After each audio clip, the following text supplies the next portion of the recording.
He was scornful and brooding. He looked ahead upon the sea, and no one could tell what was the meaning of that black man sitting apart in a meditative attitude and as motionless as a carving.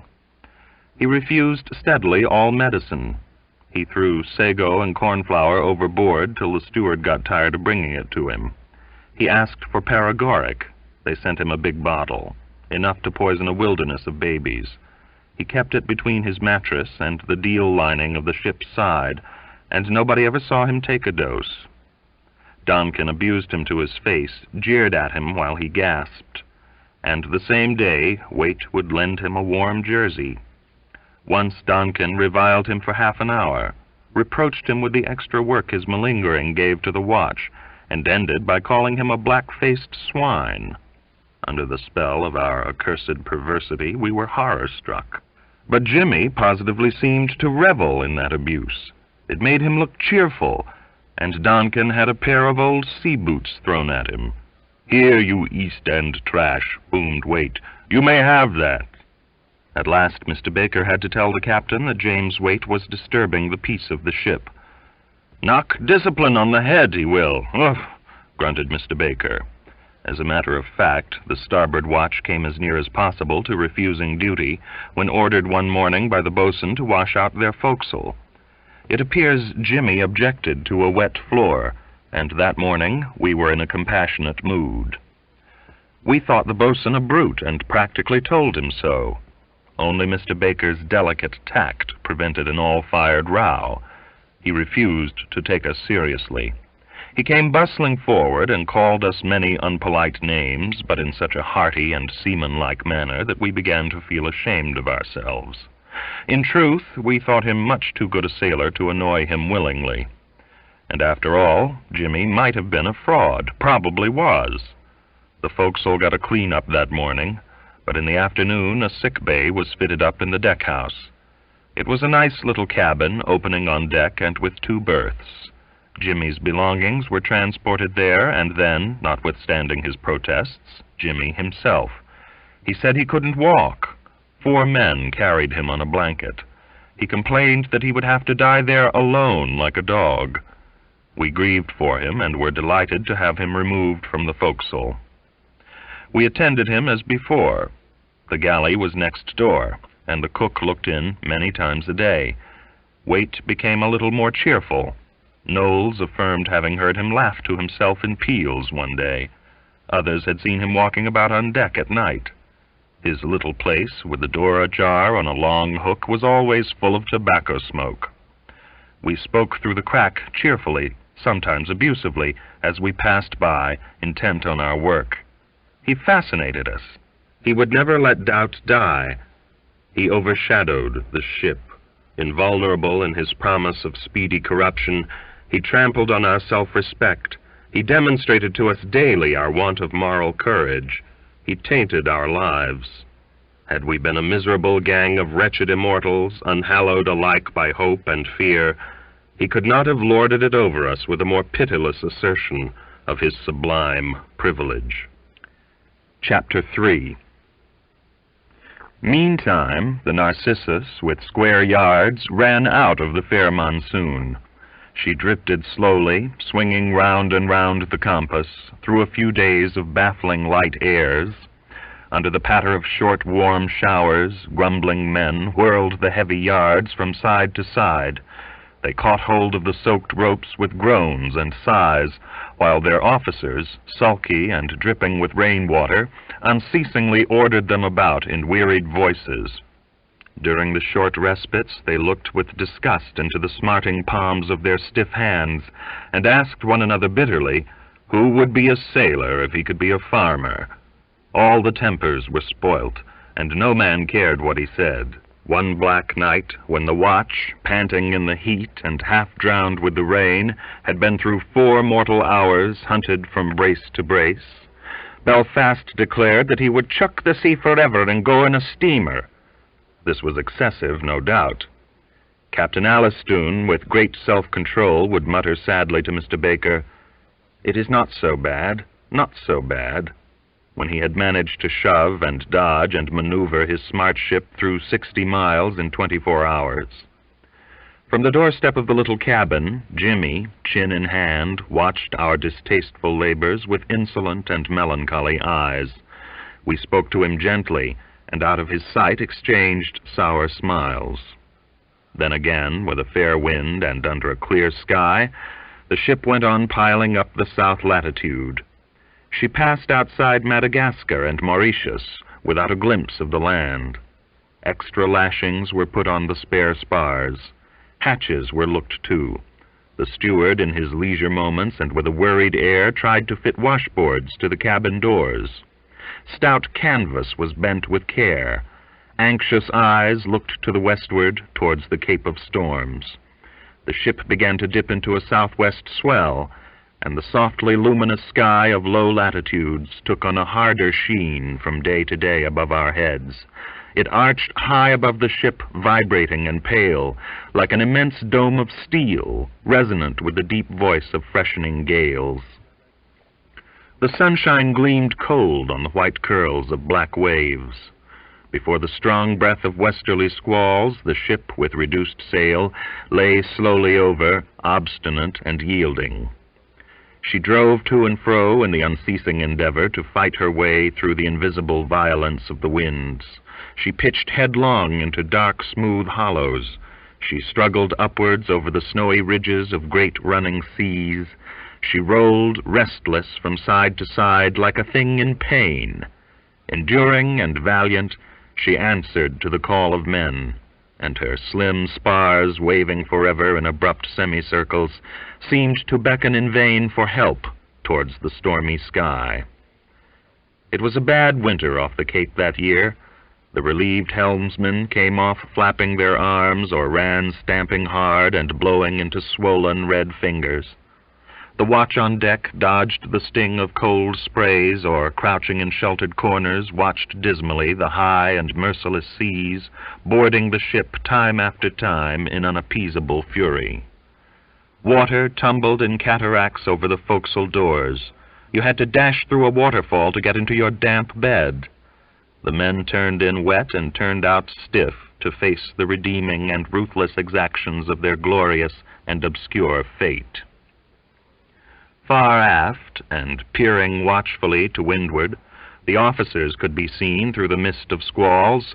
They stood by the weather rail, holding on grimly, straight and glistening in their long coats, and in the disordered plunges of the hard-driven ship they appeared high up, attentive, tossing violently above the gray line of a clouded horizon in motionless attitudes. They watched the weather and the ship as men on shore watched the momentous chances of fortune. Captain Alistoun never left the deck, as though he had been part of the ship's fittings. Now and then the steward, shivering but always in shirt-sleeves, would struggle towards him with some hot coffee, half of which the gale blew out of the cup before it reached the master's lips. He drank what was left gravely in one long gulp, while heavy sprays pattered loudly on his oilskin coat. The seas, swishing, broke about his high boots, and he never took his eyes off the ship. He kept his gaze riveted upon her as a loving man watches the unselfish toil of a delicate woman upon the slender thread of whose existence is hung the whole meaning and joy of the world. We all watched her. She was beautiful and had a weakness. We loved her no less for that. We admired her qualities aloud. We boasted of them to one another as though they had been our own. And the consciousness of her only fault we kept buried in the silence of our profound affection. She was born in the thundering peal of hammers beating upon iron, in black eddies of smoke under a gray sky on the banks of the Clyde. The clamorous and somber stream gives birth to things of beauty that float away into the sunshine of the world to be loved by men. The Narcissus was one of that perfect brood, less perfect than many perhaps, but she was ours, and consequently incomparable. We were proud of her. In Bombay, ignorant landlubbers alluded to her as that pretty gray ship. Pretty! A scurvy meed of commendation. We knew she was the most magnificent seaboat ever launched. We tried to forget that, like many good seaboats, she was at times rather crank. She was exacting. She wanted care in loading and handling, and no one knew exactly how much care would be enough. Such are the imperfections of mere men. The ship knew and sometimes would correct the presumptuous human ignorance by the wholesome discipline of fear. We had heard ominous stories about past voyages. The cook, technically a seaman, but in reality no sailor, the cook, when unstrung by some misfortune, such as the rolling over of a saucepan, would mutter gloomily while he wiped the floor, "There, look at what she has done. Some voyage she will drown all hands. You'll see if she won't." To which the steward, snatching in the galley a moment to draw breath in the hurry of his worried life, would remark philosophically, "Those that see won't tell anyhow. I don't want to see it." We derided those fears. Our hearts went out to the old man when he pressed her hard so as to make her hold her own, hold to every inch gained to windward, when he made her under reefed sails leap obliquely at enormous waves. The men, knitted together aft into a ready group by the first sharp order of an officer coming to take charge of the deck in bad weather, "Keep handy the watch," stood admiring her valiance. Their eyes blinked in the wind. Their dark faces were wet with drops of water more salt and bitter than human tears. Beards and mustaches, soaked, hung straight and dripping like fine seaweed. They were fantastically misshapen. In high boots, in hats like helmets, and swaying clumsily, stiff and bulky in glistening oilskins, they resembled men strangely equipped for some fabulous adventure. Whenever she rose easily to a towering green sea, elbows dug ribs, faces brightened, lips murmured, "Didn't she do it cleverly?" And all the heads turning like one, watched with sardonic grins the foiled wave go roaring to leeward, white with the foam of a monstrous rage. But when she had not been quick enough and struck heavily, lay over trembling under the blow, we clutched at ropes and, looking up at the narrow bands of drenched and strained sails waving desperately aloft, we thought in our hearts, "No wonder, poor thing." The 32nd day out of Bombay began inauspiciously. In the morning, a sea smashed one of the galley doors. We dashed in through lots of steam and found the cook very wet and indignant with the ship. "She's getting worse every day. She's trying to drown me in front of my own stove." He was very angry. We pacified him, and the carpenter, though washed away twice from there, managed to repair the door. Through that accident, our dinner was not ready till late, but it didn't matter in the end, because Knowles, who went to fetch it, got knocked down by a sea, and the dinner went over the side. Captain Alistoun, looking more hard and thin-lipped than ever, hung on to full topsails and foresail, and would not notice that the ship, asked to do too much, appeared to lose heart altogether for the first time since we knew her.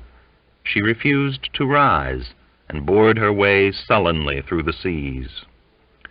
Twice running, as though she had been blind or weary of life, she put her nose deliberately into a big wave and swept the decks from end to end. As the boatswain observed with marked annoyance, while we were splashing about in a body to try and save a worthless wash-tub, "Every bloomin' thing in the ship is going overboard this afternoon." Venerable Singleton broke his habitual silence and said with a glance aloft, "The old man's in a temper with the weather, but it's no good being angry with the winds of heaven." Jimmy had shut his door, of course. We knew he was dry and comfortable within his little cabin, and in our absurd way were pleased one moment, exasperated the next by that certitude. Duncan skulked shamelessly, uneasy and miserable.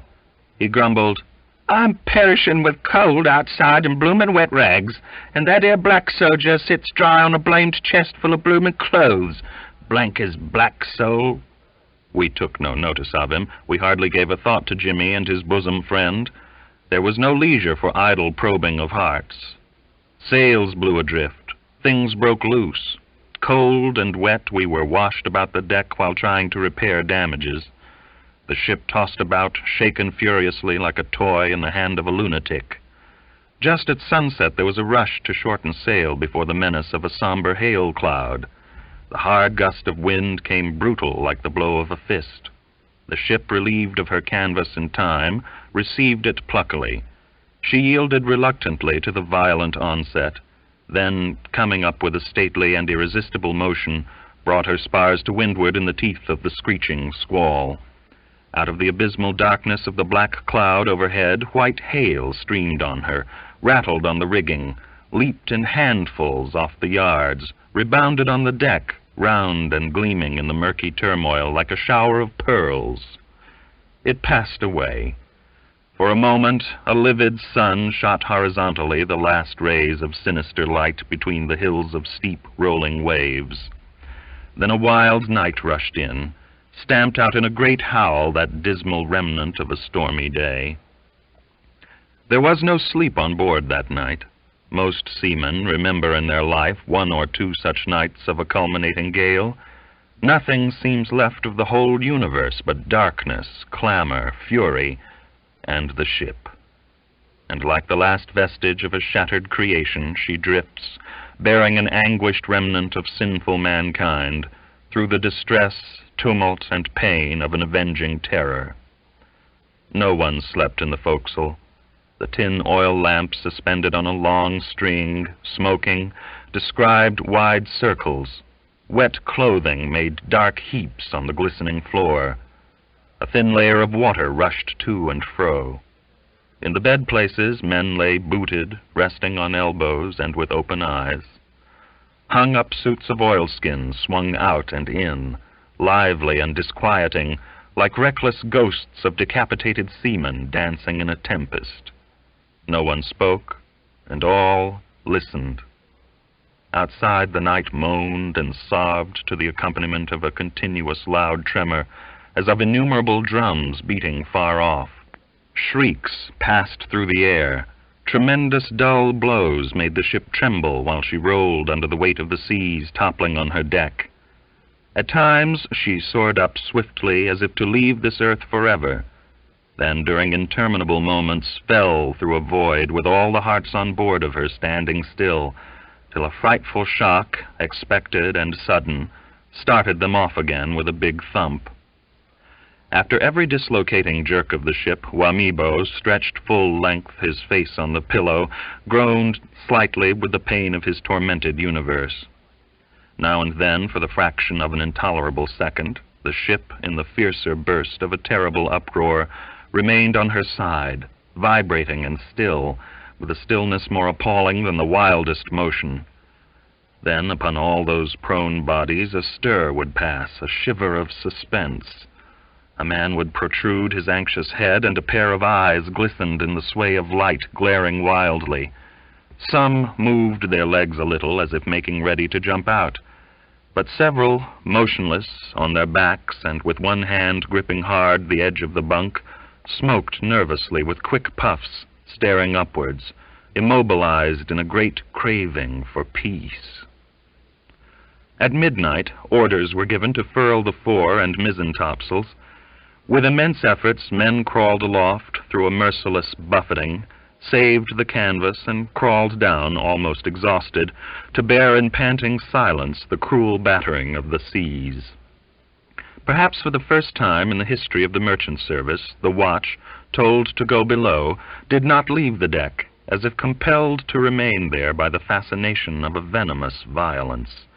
At every heavy gust, men, huddled together, whispered to one another, "It can blow no harder." And presently the gale would give them the lie, with a piercing shriek, and drive their breath back into their throats. A fierce squall seemed to burst asunder the thick mass of sooty vapors, and above the rack of torn clouds glimpses could be caught of the high moon, rushing backwards with frightful speed over the sky, right into the wind's eye. Many hung their heads, muttering that it turned their inwards out to look at it. Soon the clouds closed up, and the world again became a raging, blind darkness that howled, flinging at the lonely ship salt sprays and sleet. About 7:30, the pitchy obscurity round us turned a ghastly gray, and we knew that the sun had risen. This unnatural and threatening daylight, in which we could see one another's wild eyes and drawn faces, was only an added tax on our endurance. The horizon seemed to have come on all sides within arm's length of the ship. Into that narrowed circle, furious seas leaped in, struck and leaped out, A rain of salt, heavy drops, flew aslant like mist. The main topsail had to be goose-winged, and with stolid resignation everyone prepared to go aloft once more. But the officers yelled, pushed back, and at last we understood that no more men would be allowed to go on the yard than were absolutely necessary for the work, as at any moment the masts were likely to be jumped out or blown overboard. We concluded that the captain didn't want to see all his crowd go over the side at once. That was reasonable. The watch then on duty, led by Mr. Creighton, began to struggle up the rigging. The wind flattened them against the ratlines. Then, easing a little, would let them ascend a couple of steps, and again, with a sudden gust, pin all up the shrouds, the whole crawling line in attitudes of crucifixion. The other watch plunged down on the main deck to haul up the sail.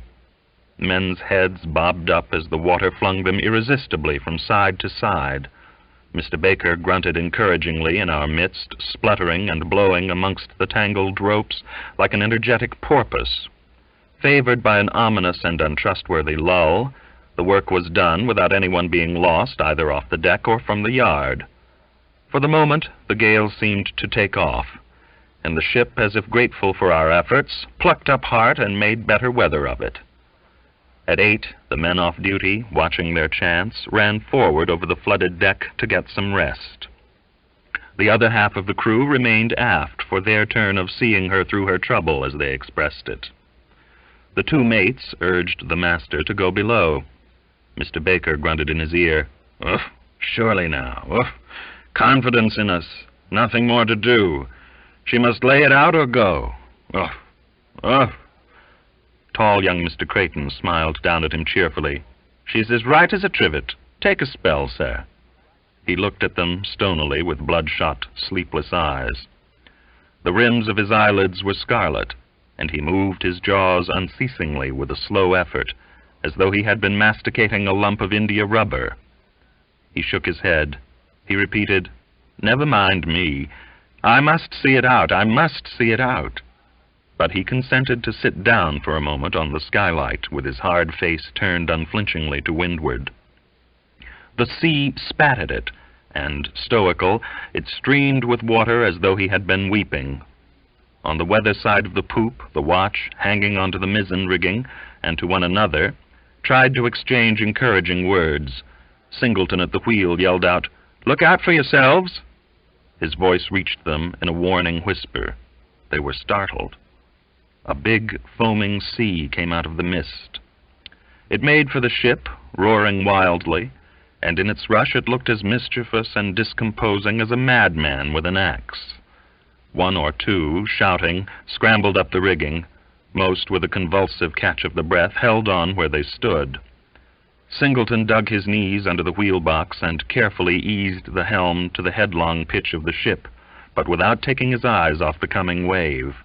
It towered close to and high, like a wall of green glass topped with snow. The ship rose to it as though she had soared on wings, and for a moment rested, poised upon the foaming crest, as if she had been a great sea-bird. Before we could draw breath, a heavy gust struck her. Another roller took her unfairly under the weather bow. She gave a toppling lurch and filled her decks. Captain Alastoun leaped up and fell.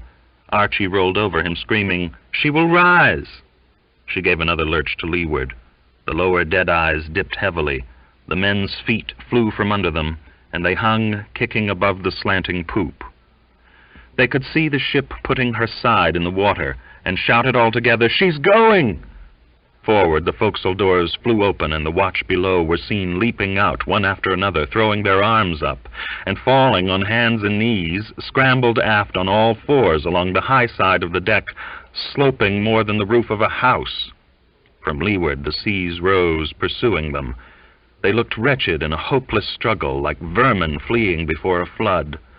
They fought up the weather ladder of the poop, one after another, half naked and staring wildly, and as soon as they got up, they shot to leeward in clusters with closed eyes, till they brought up heavily with their ribs against the iron stanchions of the rail. Then, groaning, they rolled in a confused mass.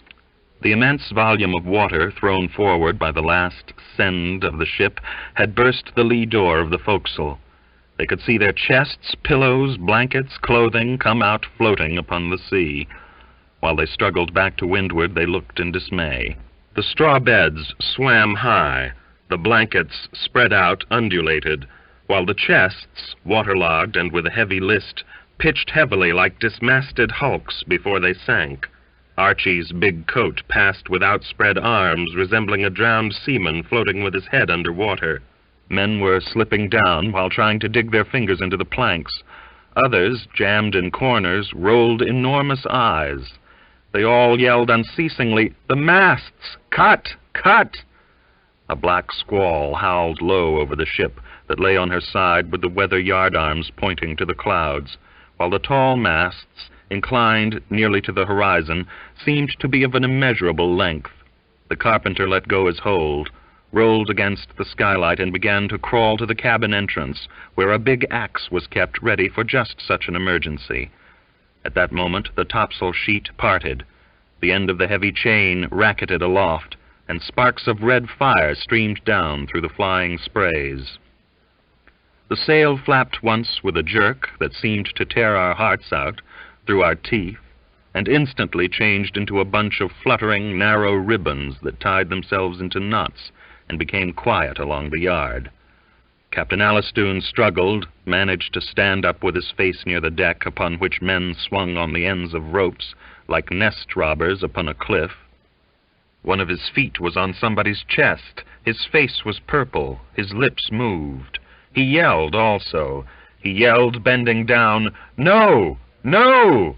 Mr. Baker, one leg over the binnacle stand, roared out, "Did you say no? Not cut?" He shook his head madly. "No! No!" Between his legs the crawling carpenter heard, collapsed at once, and lay full length in the angle of the skylight. Voices took up the shout, "No! No!" Then all became still.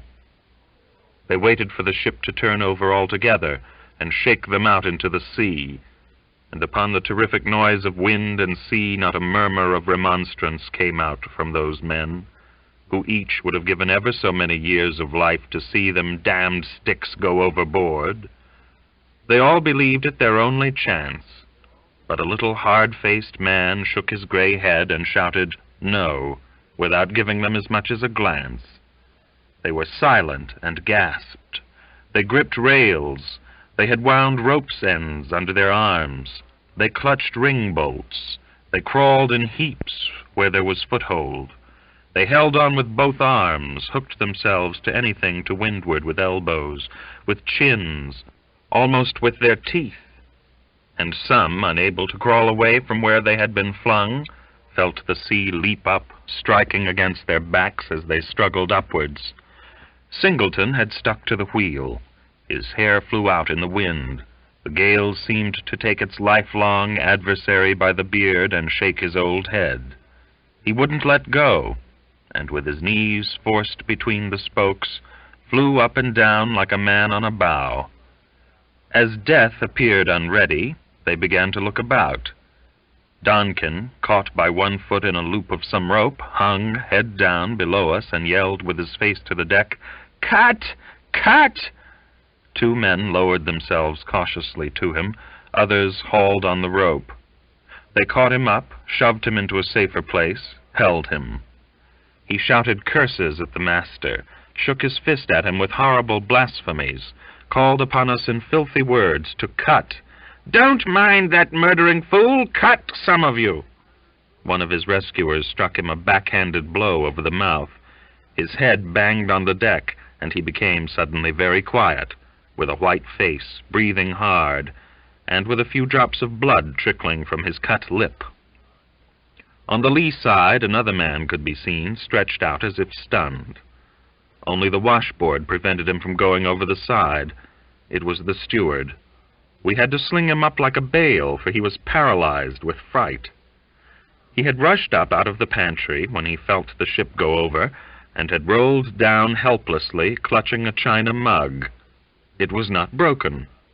With difficulty we tore it away from him.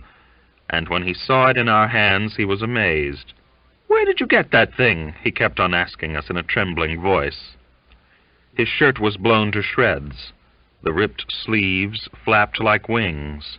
2 men made him fast and doubled over the rope that held him. He resembled a bundle of wet rags. Mr. Baker crawled along the line of men asking, "Are you all there?" and looking them over. Some blinked vacantly, others shook convulsively. Wamibo's head hung over his breast, and in painful attitudes, cut by lashings, exhausted with clutching, screwed up in corners, they breathed heavily. Their lips twitched, and at every sickening heave of the overturned ship they opened them wide as if to shout. The cook, embracing a wooden stanchion, unconsciously repeated a prayer. In every short interval of the fiendish noises around, he could be heard there, without cap or slippers, imploring in that storm the master of our lives not to lead him into temptation. Soon he also became silent.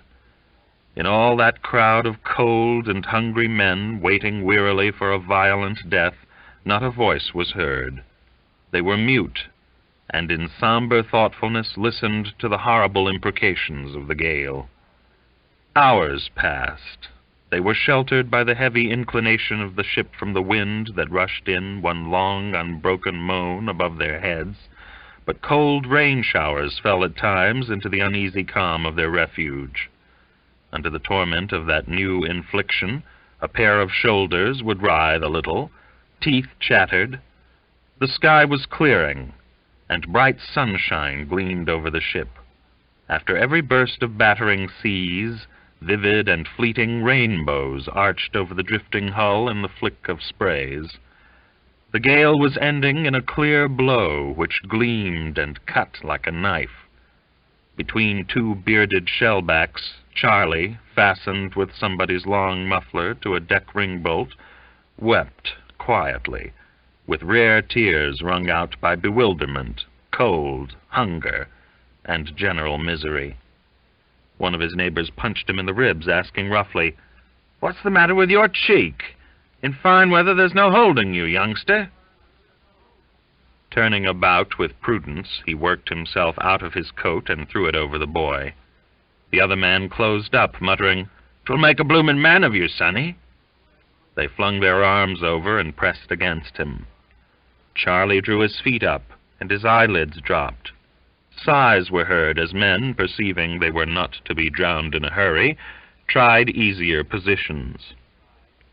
Mr. Creighton, who had hurt his leg, lay amongst us with compressed lips.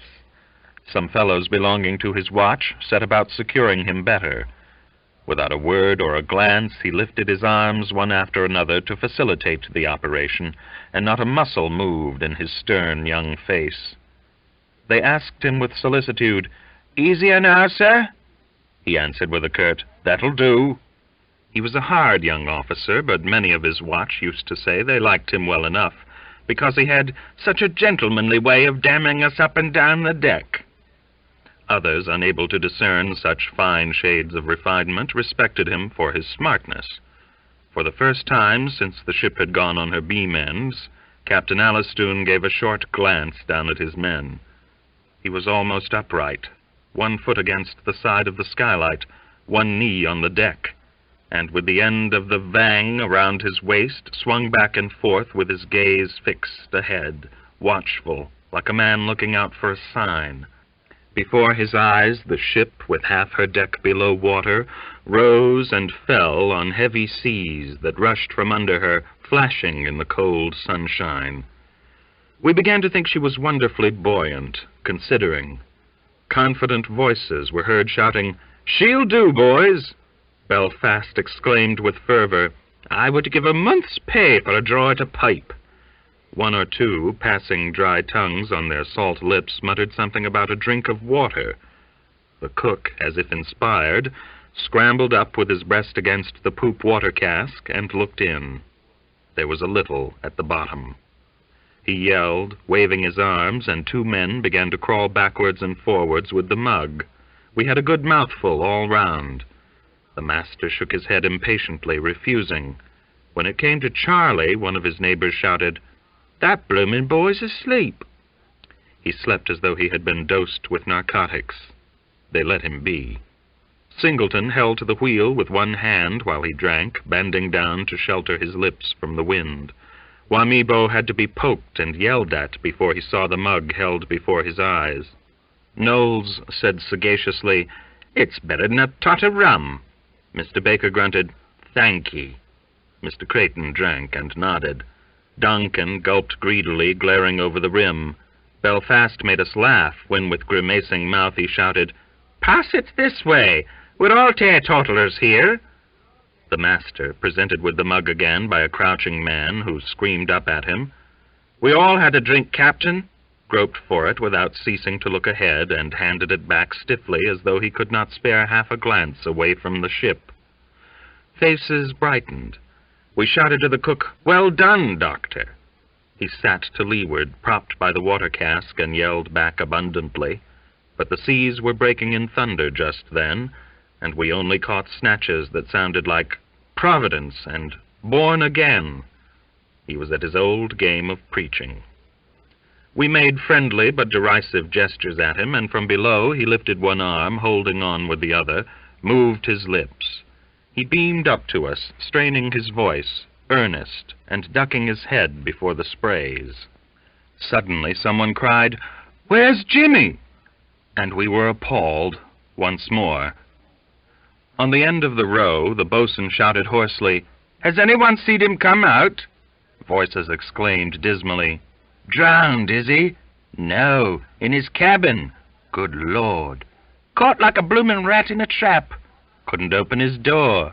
"Aye, she went over too quick and the water jammed it." "Poor beggar. No help for him. Let's go and see." "Damn him, who could go?" screamed Donkin.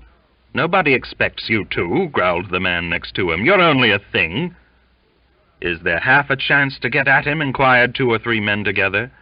Belfast untied himself with blind impetuosity, and all at once shot down to leeward quicker than a flash of lightning. We shouted all together with dismay, but with his legs overboard he held and yelled for a rope. In our extremity nothing could be terrible, so we judged him funny kicking there, and with his scared face. Someone began to laugh, and as if hysterically infected with screaming merriment, all those haggard men went off laughing, wild-eyed, like a lot of maniacs tied up on a wall. Mr. Baker swung off the binnacle stand and tendered him one leg. He scrambled up, rather scared, and consigning us with abominable words to the divil, "You're a foul-mouthed beggar, Craik," grunted Mr. Baker. He answered, stuttering with indignation, "Look at him, sir, the bloomin' dirty images, laughing at a chum going overboard, call themselves men, too." But from the break of the poop the boatswain called out, "Come along," and Belfast crawled away in a hurry to join him. The 5 men, poised and gazing over the edge of the poop, looked for the best way to get forward. They seemed to hesitate. The others, twisting in their lashings, turning painfully, stared with open lips. Captain Alistoun saw nothing. He seemed with his eyes to hold the ship up in a superhuman concentration of effort. The wind screamed loud in sunshine. Columns of spray rose straight up, and in the glitter of rainbows bursting over the trembling hull, the men went over cautiously, disappearing from sight with deliberate movements. They went swinging from belaying pin to cleat above the seas that beat the half-submerged deck. Their toes scraped the planks. Lumps of green cold water toppled over the bulwark and on their heads. They hung for a moment on strained arms, with the breath knocked out of them and with closed eyes, then letting go with one hand, balanced with lolling heads, trying to grab some rope or stanchion further forward. The long-armed and athletic boatswain swung quickly, gripping things with a fist hard as iron, and remembering suddenly snatches of the last letter from his old woman. Little Belfast scrambled in a rage, spluttering, "Cursed nigger!" Wamibo's tongue hung out with excitement, and Archie, intrepid and calm, watched his chance to move with intelligent coolness. When above the side of the house, they let go one after another. and falling heavily, sprawled, pressing their palms to the smooth teak wood. Round them the backwash of waves seethed white and hissing. All the doors had become trapdoors, of course. The first was the galley door. The galley extended from side to side, and they could hear the sea splashing with hollow noises in there. The next door was that of the carpenter's shop. They lifted it and looked down. The room seemed to have been devastated by an earthquake. Everything in it had tumbled on the bulkhead facing the door, and on the other side of that bulkhead there was Jimmy, dead or alive. The bench, a half-finished meat safe, saws, chisels, wire rods, axes, crowbars, lay in a heap besprinkled with loose nails. A sharp adze stuck up with a shining edge that gleamed dangerously down there like a wicked smile. The men clung to one another, peering. A sickening, sly lurch of the ship nearly sent them overboard in a body. Belfast howled, "Here goes!" and leaped down. Archie followed cannily, catching at shelves that gave way with him, and eased himself in a great crash of ripped wood. There was hardly room for 3 men to move, and in the sunshiny blue square of the door, the boatswain's face, bearded and dark, Wamibo's face, wild and pale, hung over, watching. Together they shouted, "Jimmy! Jim!" From above, the boatswain contributed a deep growl. "You! Wait!" In a pause, Belfast entreated, "Jimmy, darling, are you alive?" The boatswain said, "Again! All together, boys!" All yelled excitedly. Wamibo made noises resembling loud barks. Belfast drummed on the side of the bulkhead with a piece of iron. All ceased suddenly. The sound of screaming and hammering went on thin and distinct, like a solo after a chorus. He was alive. He was screaming and knocking below us with the hurry of a man prematurely shut up in a coffin. We went to work. We attacked with desperation the abominable heap of things heavy, of things sharp, of things clumsy to handle.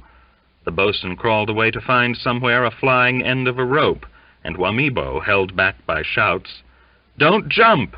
Don't come in here, muddlehead!" remained glaring above us, all shining eyes, gleaming fangs, tumbled hair, resembling an amazed and half-witted fiend, gloating over the extraordinary agitation of the damned. The boatswain adjured us to bear a hand, and a rope descended. We made things fast to it, and they went up spinning, never to be seen by man again. A rage to fling things overboard possessed us. We worked fiercely, cutting our hands and speaking brutally to one another. Jimmy kept up a distracting row. He screamed piercingly without drawing breath like a tortured woman. He banged with hands and feet. The agony of his fear wrung our hearts so terribly that we longed to abandon him, to get out of that place deep as a well and swaying like a tree, to get out of his hearing, back on the poop where we could wait passively for death in incomparable repose. We shouted to him to shut up, for God's sake. He redoubled his cries. He must have fancied we could not hear him. Probably he heard his own clamor, but faintly. We could picture him crouching on the edge of the upper berth, letting out with both fists at the wood, in the dark, and with his mouth wide open for that unceasing cry. Those were loathsome moments. A cloud driving across the sun would darken the doorway menacingly. Every movement of the ship was pain. We scrambled about with no room to breathe and felt frightfully sick. The boatswain yelled down at us, "Bear a hand! Bear a hand! We too will be washed away from here directly if you ain't quick." 3 times the sea leaped over the high side and flung bucketfuls of water on our heads. Then Jimmy, startled by the shock, would stop his noise for a moment, waiting for the ship to sink perhaps, and began again, distressingly loud, as if invigorated by the gust of fear. At the bottom, the nails lay in a layer several inches thick. It was ghastly. Every nail in the world not driven in firmly somewhere seemed to have found its way into that carpenter's shop. There they were, of all kinds, the remnants of stores from 7 voyages. Tin tacks, copper tacks, sharp as needles, pump nails with big heads like tiny iron mushrooms, nails without any heads, horrible, French nails, polished and slim. They lay in a solid mass more inabortable than a hedgehog. We hesitated, yearning for a shovel, while Jimmy below us yelled as though he had been flayed. Groaning, we dug our fingers in, and very much hurt, shook our hands, scattering nails and drops of blood. We passed up our hats full of assorted nails to the boatswain, who, as if performing a mysterious and appeasing rite, cast them wide upon a raging sea. We got to the bulkhead at last. Those were stout planks. She was a ship well finished in every detail, the Narcissus was. They were the stoutest planks ever put into a ship's bulkhead, we thought, and then we perceived that in our hurry we had sent all the tools overboard. Absurd little Belfast wanted to break it down with his own weight, and with both feet leaped straight up like a springbok, cursing the Clyde shipwrights for not scamping their work. Incidentally, he reviled all North Britain, the rest of the earth, the sea, and all his companions. He swore, as he alighted heavily on his heels, that he would never, never any more associate with any fool that hadn't savvy enough to know his knee from his elbow. He managed, by his thumping, to scare the last remnant of wits out of Jimmy. We could hear the object of our exasperated solicitude darting to and fro under the planks. He had cracked his voice at last, and could only squeak miserably. His back, or else his head, rubbed the planks, now here, now there, in a puzzling manner. He squeaked as he dodged the invisible blows. It was more heart-rending even than his yells. Suddenly Archie produced a crowbar. He had kept it back, also a small hatchet. We howled with satisfaction. He struck a mighty blow, and small chips flew at our eyes. The boatswain above shouted, "Look out! Look out there! Don't kill the man! Easy does it!" Wamibo, maddened with excitement, hung head down and insanely urged us, "Hoo! Stroke him! Hoo! Hoo!" We were afraid he would fall in and kill one of us, and hurriedly we entreated the boatswain to shove the blamed fin overboard. Then all together we yelled down at the planks, "Stand from under! Get forward!" and listened. We only heard the deep hum and moan of the wind above us, the mingled roar and hiss of the seas. The ship, as if overcome with despair, wallowed lifelessly, and our heads swam with that unnatural motion. Belfast clamored, "For the love of God, Jimmy, where are ye? Knock, Jimmy darling! Knock, you bloody black beast, knock!"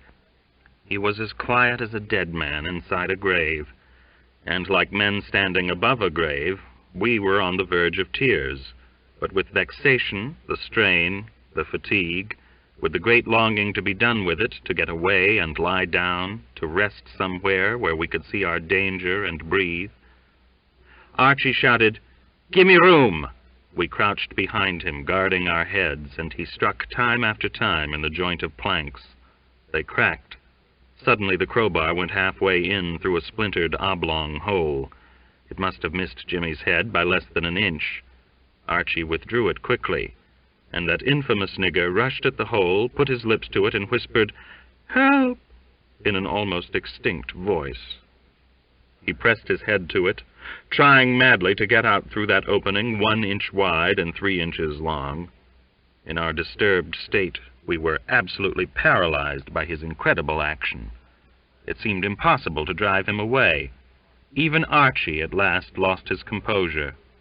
"If you don't clear out, I'll drive the crowbar through your head," he shouted in a determined voice. He meant what he said, and his earnestness seemed to make an impression on Jimmy.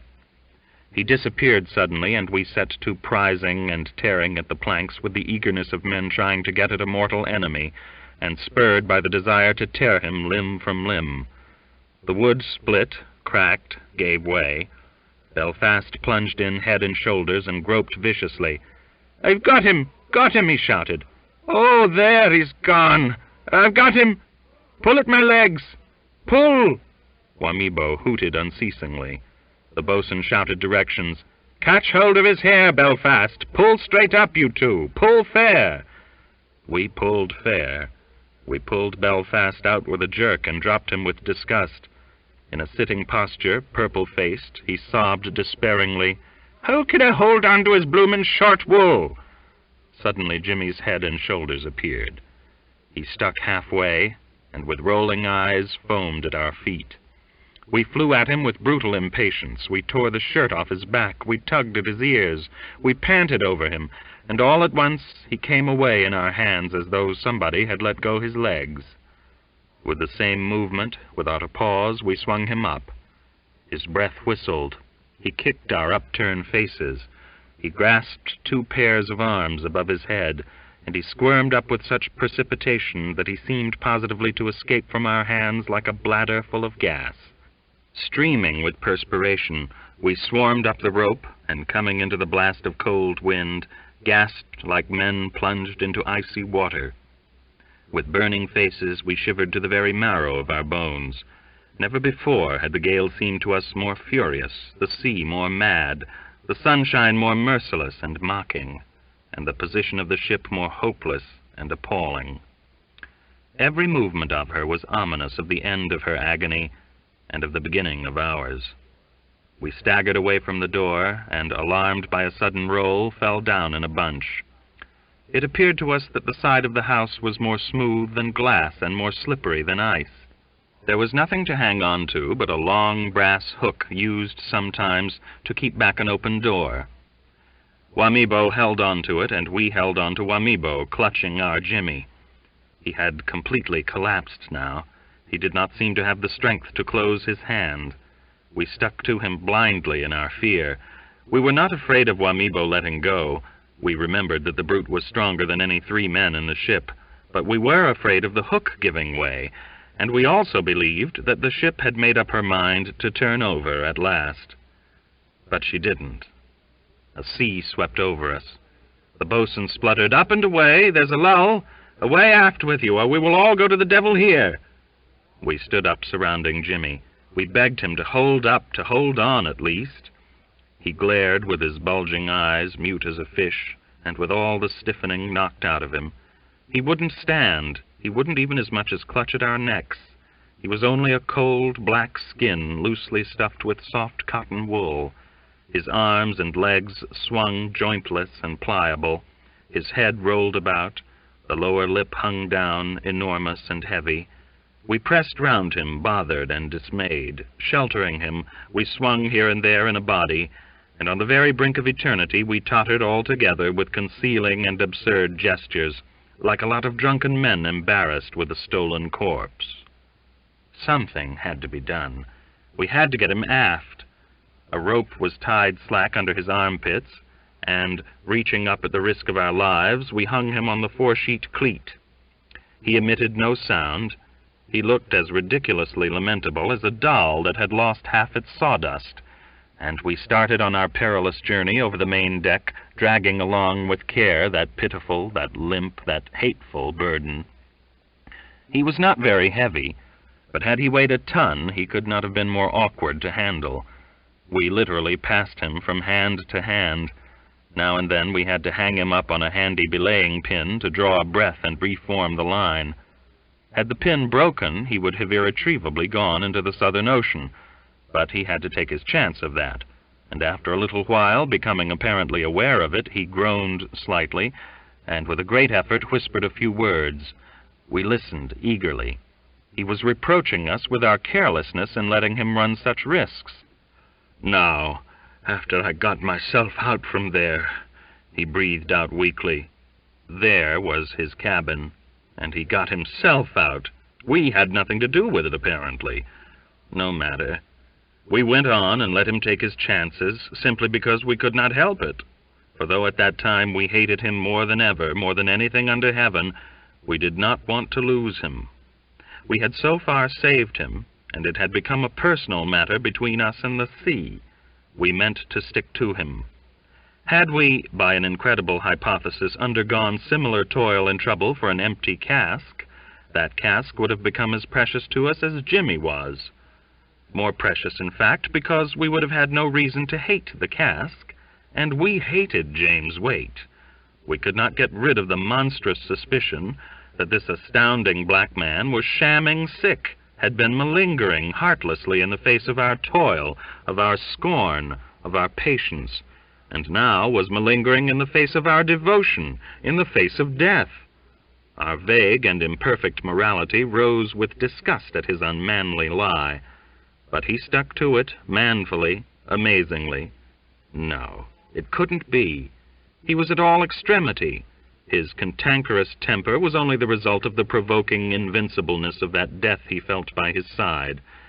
Any man may be angry with such a masterful chum. But then, what kind of men were we, with our thoughts?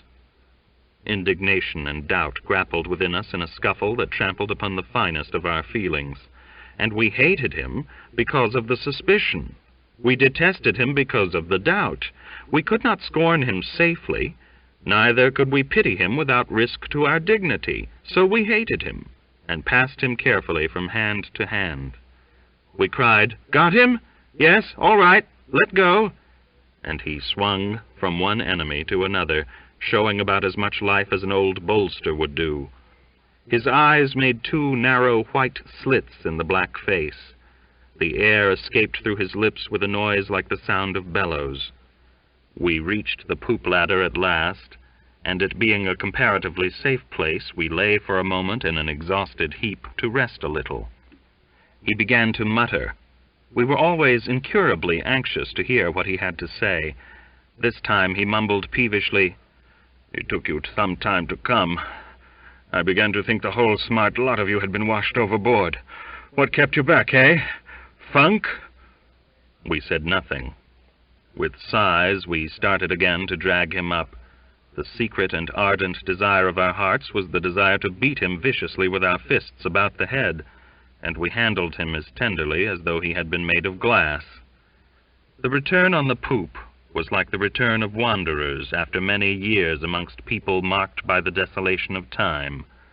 Eyes were turned slowly in their sockets, glancing at us. Faint murmurs were heard, "Have you got him after all?" The well-known faces looked strange and familiar. They seemed faded and grimy. They had a mingled expression of fatigue and eagerness. They seemed to have become much thinner during our absence, as if all these men had been starving for a long time in their abandoned attitudes. The captain, with a round turn of a rope on his wrist and kneeling on one knee, swung with a face cold and stiff. But with living eyes he was still holding the ship up, heeding no one, as if lost in the unearthly effort of that endeavor. We fastened up James Waite in a safe place. Mr. Baker scrambled along to lend a hand. Mr. Creighton, on his back and very pale, muttered, "Well done," and gave us, Jimmy, and the sky a scornful glance, then closed his eyes slowly. Here and there a man stirred a little, but most of them remained apathetic, in cramped positions, muttering between shivers.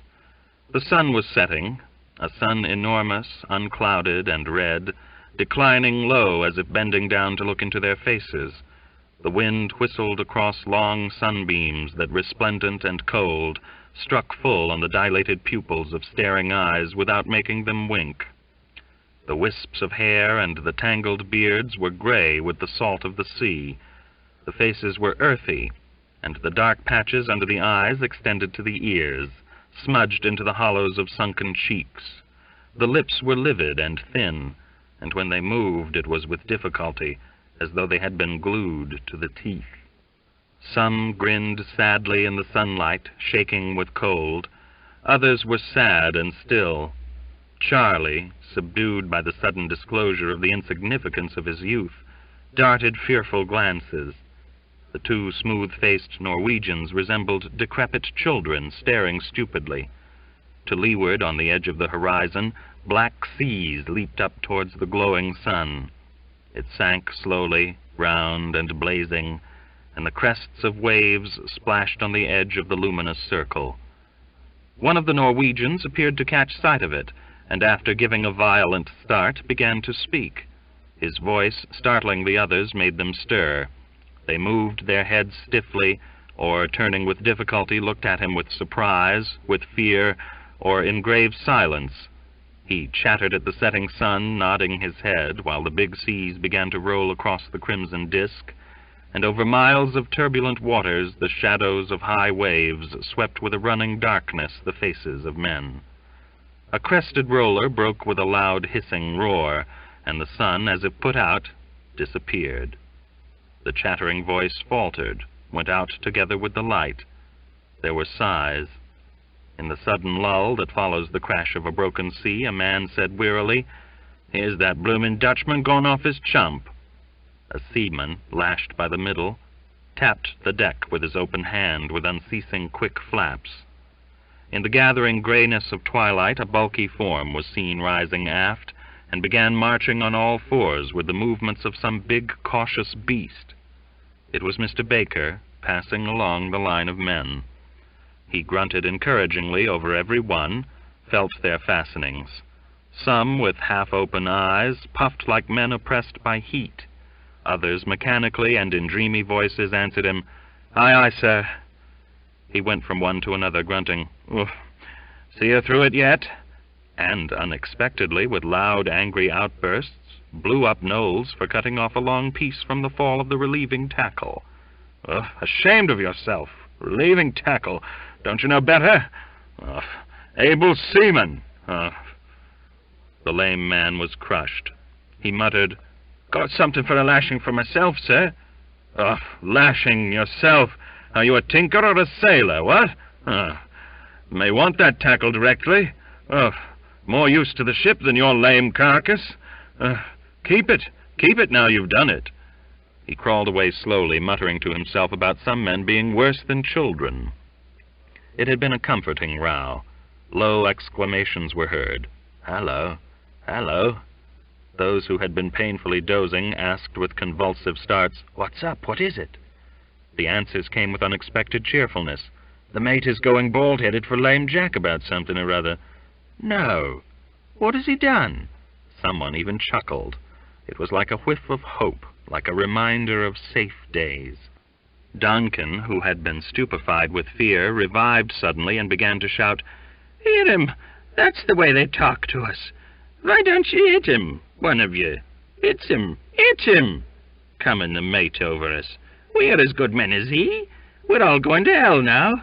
We have been starved in this rotten ship, and now we're going to be drowned for them black-hearted bullies. Hit him!" He shrieked in the deepening gloom. He blubbered and sobbed, screaming, "Hit him! Hit him!" The rage and fear of his disregarded right to live tried the steadfastness of hearts more than the menacing shadows of the night that advanced through the unceasing clamor of the gale. From aft, Mr. Baker was heard, "Is one of you men going to stop him? Must I come along?" "Shut up! Keep quiet!" cried various voices, exasperated, trembling with cold. "You'll get one across the mug from me directly," said an invisible seaman in a weary tone. "I won't let the mate have the trouble." He ceased and lay still with the silence of despair. On the black sky, the stars coming out gleamed over an inky sea that, speckled with foam, flashed back at them the evanescent and pale light of a dazzling whiteness born from the black turmoil of the waves. Remote in the eternal calm, they glittered hard and cold above the uproar of the earth. They surrounded the vanquished and tormented ship on all sides, more pitiless than the eyes of a triumphant mob, and as unapproachable as the hearts of men. The icy south wind howled exultingly under the somber splendor of the sky. The cold shook the men with a resistless violence as though it had tried to shake them to pieces. Short moans were swept unheard off the stiff lips.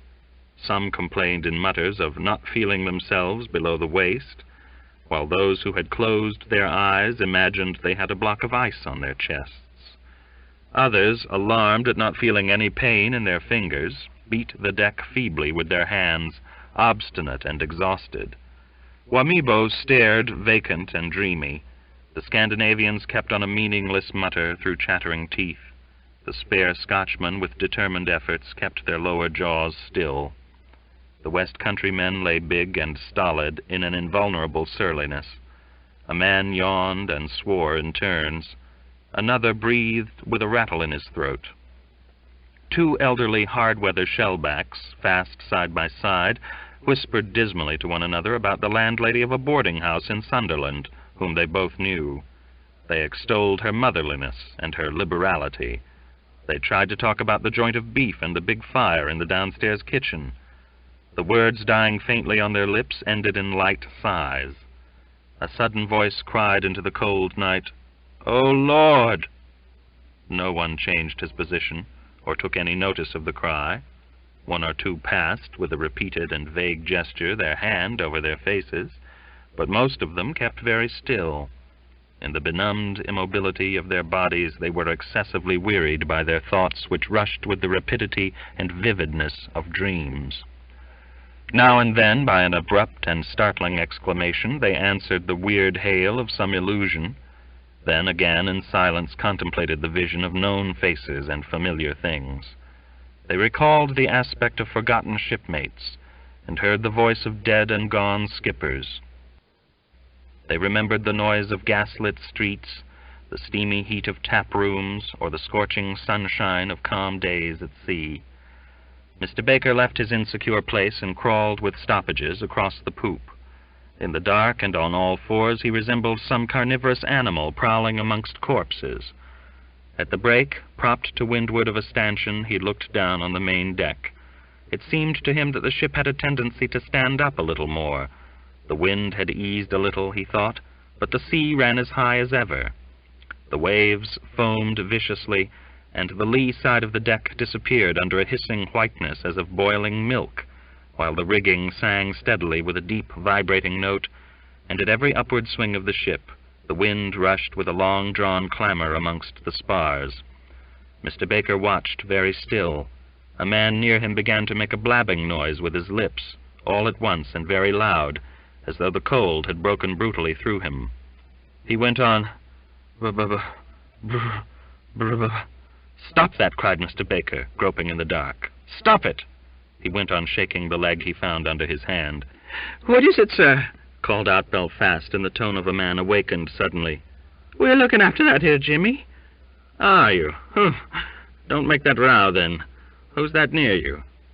"It's me, the boatswain, sir," growled the West Countryman. "We are trying to keep life in that poor devil." "Aye, aye," said Mr. Baker. "Do it quietly, can't you?" "He wants us to hold him up above the rail," went on the boatswain with irritation. "Says he can't breathe here under our jackets." "If we lift him, we drop him overboard," said another voice. "We can't feel our hands with cold." "I don't care, I am choking," exclaimed James Waite in a clear tone. "Oh, no, my son," said the boatswain desperately. "You don't go till we all go on this fine night." "You will see yet many a worse," said Mr. Baker cheerfully. "It's no child's play, sir," answered the boatswain.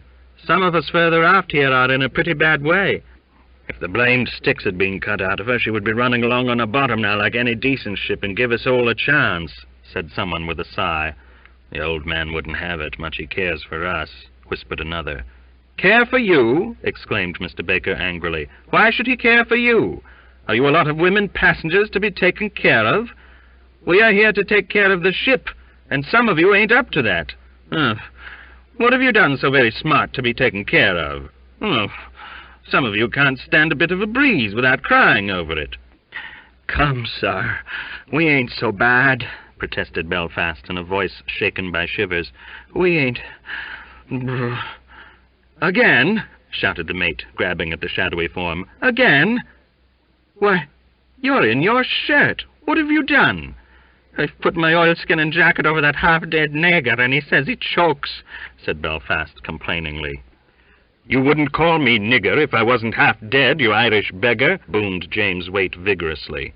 You wouldn't be white if you were ever so well. I will fight you in fine weather with one hand tied behind my back. "I don't want your rags. I want air," gasped out the other faintly, as if suddenly exhausted. The sprays swept over whistling and pattering. Men disturbed in their peaceful torpor by the pain of quarrelsome shouts moaned, muttering curses. Mr. Baker crawled off a little way to leeward, where a water cask loomed up big with something white against it. "Is it you, Podmore?" asked Mr. Baker. He had to repeat the question twice before the cook turned, coughing feebly. "Yes, sir. I've been praying in my mind for a quick deliverance, for I am prepared for any call. "Look here, cook," interrupted Mr. Baker. "The men are perishing with cold." "Cold?" said the cook mournfully. "They will be warm enough before long." "What?" asked Mr. Baker, looking along the deck into the faint sheen of frothing water. "They are a wicked lot," continued the cook solemnly, but in an unsteady voice, "about as wicked as any ship's company in this sinful world. Now He trembled so that he could hardly speak. His was an exposed place, and in a cotton shirt, a thin pair of trousers, and with his knees under his nose, he received, quaking, the flicks of stinging salt drops. His voice sounded exhausted. "Now, any time. My eldest youngster, Mr. Baker. A clever boy. Last Sunday on shore before this voyage he wouldn't go to church, sir. Says I, 'You go and clean yourself, or I'll know the reason why.' What does he do? Pond, Mr. Baker. Fell into the pond in his best rig, sir. Accident? Nothing will save you, fine scholar though you are, says I. Accident. I whopped him, sir, till I couldn't lift my arm." His voice faltered. "I whopped him," he repeated, rattling his teeth. Then after a while let out a mournful sound that was half a groan, half a snore. Mr. Baker shook him by the shoulders. "Hey, cook, hold up, Podmore. Tell me, is there any fresh water in the galley tank? The ship is lying along less, I think. I would try to get forward. A little water would do them good. Hallo, look out! Look out!" The cook struggled. "Not you, sir. Not you."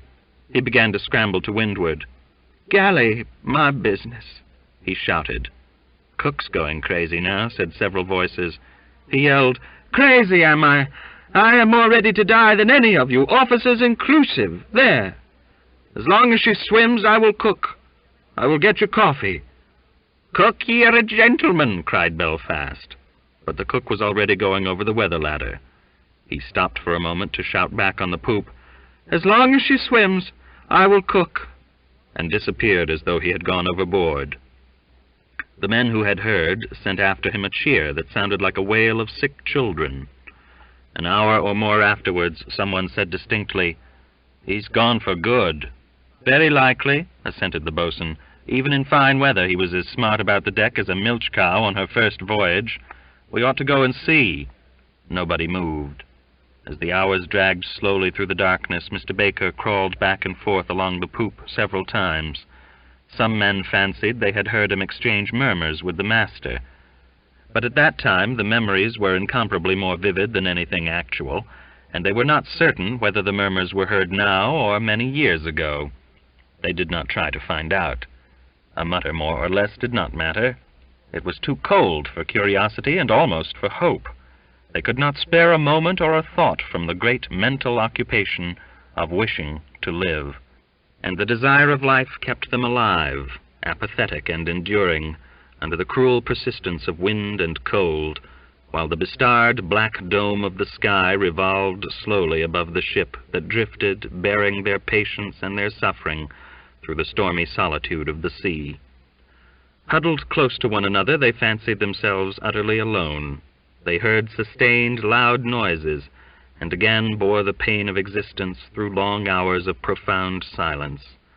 In the night, they saw sunshine, felt warmth, and suddenly, with a start, thought that the sun would never rise upon a freezing world. Some heard laughter, listened to songs. Others, near the end of the poop, could hear loud human shrieks, and opening their eyes were surprised to hear them still, though very faint and far away. The boatswain said, "Why, it's the cook hailing from forward, I think." He hardly believed his own words or recognized his own voice. It was a long time before the man next to him gave a sign of life. He punched hard his other neighbor and said, "The cook's shouting." Many did not understand, others did not care. The majority further aft did not believe. But the boatswain and another man had the pluck to crawl away forward to see. They seemed to have been gone for hours and were very soon forgotten. Then suddenly, men who had been plunged in a hopeless resignation became as if possessed with a desire to hurt.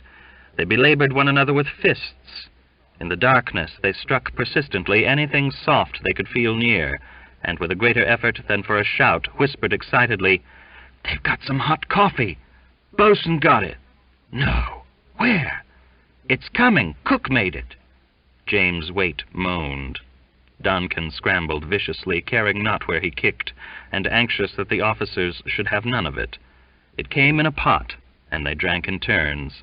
It was hot, and while it blistered the greedy palates, it seemed incredible. The men sighed out, parting with the mug. "How has he done it?" Some cried weakly, "Bully for you, Doctor." He had done it somehow. Afterwards, Archie declared that the thing was miraculous. For many days we wondered, and it was the one ever-interesting subject of conversation to the end of the voyage. We asked the cook in fine weather how he felt when he saw his stove reared up on end. We inquired in the northeast trade, and on serene evenings, whether he had to stand on his head to put things right somewhat. We suggested he had used his breadboard for a raft, and from there comfortably had stoked his grate, and we did our best to conceal our admiration under the wit of fine irony. He affirmed not to know anything about it, rebuked our levity, declared himself with solemn animation to have been the object of a special mercy for the saving of our unholy lives. Fundamentally, he was right, no doubt, but he need not have been so offensively positive about it. He need not have hinted so often that it would have gone hard with us, had he not been there, meritorious and pure, to receive the inspiration and the strength for the work of grace. Had we been saved by his recklessness or his agility, we could have at length become reconciled to the fact. But to admit our obligation to anybody's virtue and holiness alone was as difficult for us as for any other handful of mankind. Like many benefactors of humanity, the cook took himself too seriously and reaped the reward of irreverence. We were not ungrateful, however. He remained heroic. His saying, the saying of his life, became proverbial in the mouth of men, as are the sayings of conquerors or sages. Later, whenever one of us was puzzled by a task and advised to relinquish it, he would express his determination to persevere and to succeed by the words, "As long as she swims, I will cook." The hot drink helped us through the bleak hours that precede the dawn. The sky low by the horizon took on the delicate tints of pink and yellow like the inside of a rare shell, and higher, where it glowed with a pearly sheen, a small black cloud appeared, like a forgotten fragment of the night set in a border of dazzling gold. The beams of light skipped on the crests of waves. The eyes of men turned to the eastward. The sunlight flooded their weary faces. They were giving themselves up to fatigue as though they had done forever with their work. On Singleton's black oilskin coat, the dried salt glistened like hoarfrost. He hung on by the wheel with open and lifeless eyes. Captain Alistoun, unblinking, faced the rising sun. His lips stirred, opened for the first time in 24 hours, and with a fresh, firm voice he cried, "'Wear ship!" The commanding sharp tones made all these torpid men start like a sudden flick of a whip. Then again, motionless where they lay, the force of habit made some of them repeat the order in hardly audible murmurs. Captain Alistoun glanced down at his crew, and several, with fumbling fingers and hopeless movements, tried to cast themselves adrift. He repeated impatiently, "Wear ship! Now then, Mr. Baker, get the men along. What's the matter with them?" "Wear ship! Do you hear there? Wear ship!" thundered out the boatswain suddenly. His voice seemed to break through a deadly spell. Men began to stir and crawl. "I want the foretopmast staysail run up smartly," said the master very loudly. "If you can't manage it standing up, you must do it lying down, that's all. Bear a hand." "Come along, let's give the old girl a chance," urged the boatswain. "Aye, aye, wear ship," exclaimed quavering voices. The forecastle men, with reluctant faces, prepared to go forward. Mr. Baker pushed ahead, grunting on all fours to show the way, and they followed him over the break. The others lay still with a vile hope in their hearts of not being required to move till they got saved or drowned in peace. After some time they could be seen forward appearing on the forecastle head, one by one in unsafe attitudes, hanging onto the rails, clambering over the anchors, embracing the crosshead of the windlass or hugging the forecapstan. They were restless with strange exertions, waved their arms, knelt, lay flat down, staggered up, seemed to strive their hardest to go overboard. Suddenly a small white piece of canvas fluttered amongst them, grew larger, beating. Its narrow head rose in jerks, and at last it stood distended and triangular in the sunshine. "They have done it!" cried the voices aft. Captain Alastoun let go the rope he had round his wrist and rolled to leeward headlong. He could be seen casting the lee main braces off the pins, while the backwash of waves splashed over him. "Square the mainyard," he shouted up to us, who stared at him in wonder. We hesitated to stir. "The main brace, men! Haul! Haul anyhow! Lay on your backs and haul!" he screeched, half-drowned down there. We did not believe we could move the mainyard, but the strongest and the less discouraged tried to execute the order. Others assisted half-heartedly. Singleton's eyes blazed suddenly as he took a fresh grip of the spokes. Captain Alastoun fought his way up to windward. "Haul, men! Try to move it! Haul and help the ship!"